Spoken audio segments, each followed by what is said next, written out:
हाल ही में चर्चा का विषय बना अग्निपथ। क्या है ये अग्निपथ? हम इस अग्निपथ के बारे में कितना जानते हैं? ये अग्निपथ योजना एक ऐसी प्रकार की योजना है जिसमें अग्निवीरों के नाम से कुछ सैनिकों को भर्ती किया जाएगा। इनकी भर्ती करने की संख्या लगभग 46,000 अभी सरकार ने मंजूर करी है। क्या ये 46,000 पद जो कि उन बच्चों के लिए निकाले जा रहे हैं जिनकी उम्र लगभग 17.5 साल से 21 साल के वर्ष के बीच की है, यदि वह बच्चे किसी भी तरह से उस परीक्षा को पास कर लेते हैं, पास करने के पश्चात वह अपनी ज़िंदगी के महत्वपूर्ण 4 साल जो कि उन्होंने पढ़ाई के बीच में ही छोड़ करके, यानी इंटर की पढ़ाई को छोड़ करके ही आगे की पढ़ाई कंप्लीट ना करके उस हिस्से में चले गए जो कि आपका सैनिक वाला हिस्सा है, और वहाँ पे जाकर के उन्होंने अपने जीवन के 4 साल वहाँ पर दिए, जिसमें से आपका आधा साल यानी 6 महीना जो है जो कि निकल जाता है आपकी ट्रेनिंग में, और बाकी के 3.5 साल जो कि गुज़र रहे हैं उसके इस सेना के बटालियन में।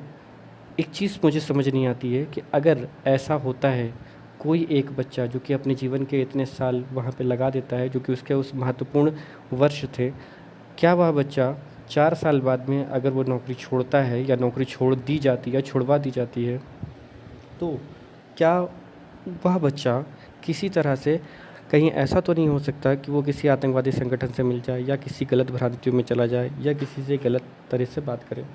हो सकता है कि यह एक घटना लोगों को बड़ी आम लग रही है कि 3 साल बाद में बच्चा, 4 साल बाद में बच्चा जो है वो अपने उसको रिटायरमेंट मिल जाएगा, उसको 10 या 11 लाख रुपए मिल जाएंगे, उससे वो उठा करके किसी तरह का बिज़नेस कर सकता है या अपनी पढ़ाई कर सकता है।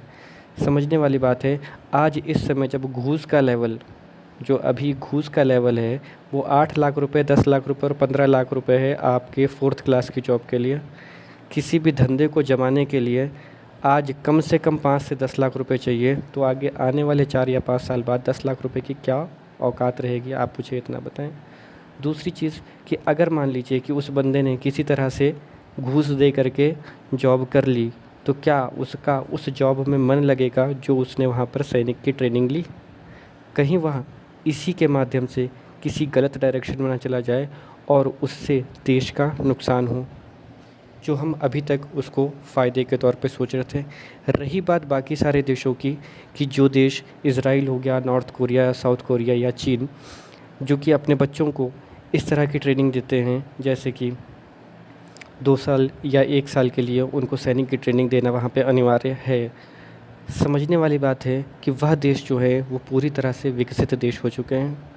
अगर विकसित देश इस तरह से अपने बच्चों को ट्रेनिंग देते हैं और उनके आत्मनिर्भर बनने के लिए, ताकि अगर वो कहीं पर भी जाएँ तो उनको किसी तरह की चोट ना पहुंचाई जाए। अगर आपको इसके बारे में अधिक जानकारी चाहिए तो आप यूट्यूब पे जा कर के सिर्फ इतना सर्च करिएगा, क्या है इज़राइली पैटर्न बच्चों के लिए। अगर आप ये डाल करके सर्च करेंगे आपको पूरी जानकारी मिल जाएगी कि किस तरह से इज़राइल में बच्चों को कैसे ट्रेनिंग दी जाती है। निवेदन है हमारा यहाँ की सरकार से भी, और ख़ास करके उन अभिभावक और उन शिक्षकगण और उन बच्चों से भी, कि अगर आपको गलत भ्रांतियाँ सुनने में आ रही हैं तो प्लीज़ उस गलत भ्रांतियों के चक्कर में ना पड़े।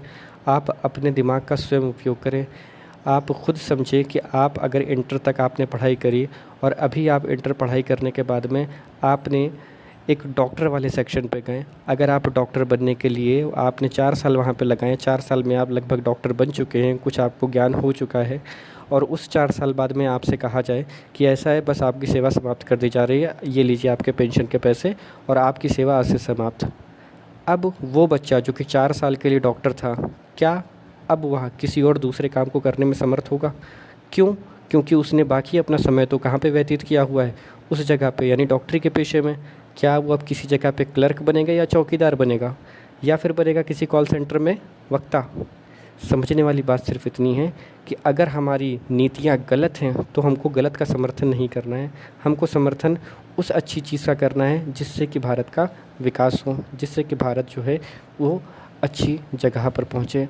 अगर नोटबंदी इतनी ही सही थी तो नोटबंदी के बाद में रिज़ल्ट अभी तक क्यों नहीं आया कि कितने प्रतिशत नोट जो हैं जो कि काला धन प्राप्त हुआ?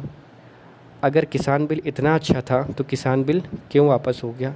अगर जीएसटी इतना अच्छा था तो व्यापारी आज भी जीएसटी को क्यों कोस रहे हैं? जीएसटी जिसका सबसे पहले आविष्कार कहाँ पर किया गया? फ्रांस में किया गया। जिसका परसेंटेज आज 20% जीएसटी जो है वो वसूल करता है कौन? फ्रांस। लेकिन पूरे दुनिया की अगर बात की जाए तो सबसे ज़्यादा जीएसटी वसूल करने वाला देश कौन सा है? भारत। क्या हमारे पास में पैसा अधिक है या हम लोग बेवकूफ़ अधिक? मुझे सिर्फ इतना बताइए आप। दूसरी चीज़ कि वही देश जिसकी हम लोग गुण गाते हैं, अमेरिका, जिसने आज तक जीएसटी को कभी फॉलो नहीं किया।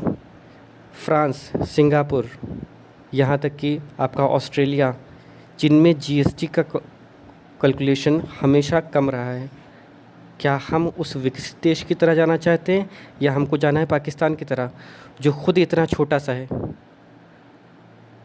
जिसके ऊपर तमाम तरह के एलिगेशन? अभी 2 दिन पहले की रिपोर्ट आई है कि FATF की लिस्ट में इसको फिर से ग्रे लिस्ट में डाल दिया गया। ग्रे लिस्ट का मतलब अगर किसी को समझना है तो वो हमारे यूट्यूब चैनल पे आए और लिख दे कमेंट पे ग्रे लिस्ट। हम उस ग्रे लिस्ट को समझाने की कोशिश करेंगे।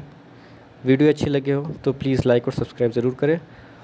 अपने मत ज़रूर लिखें कि हाँ, आपके दिमाग में क्या चल रहा है इस अग्निवीर और अग्निपथ के बारे में, क्योंकि हम सिर्फ पढ़ते हैं अग्निपथ, अग्निपथ, अग्निपथ।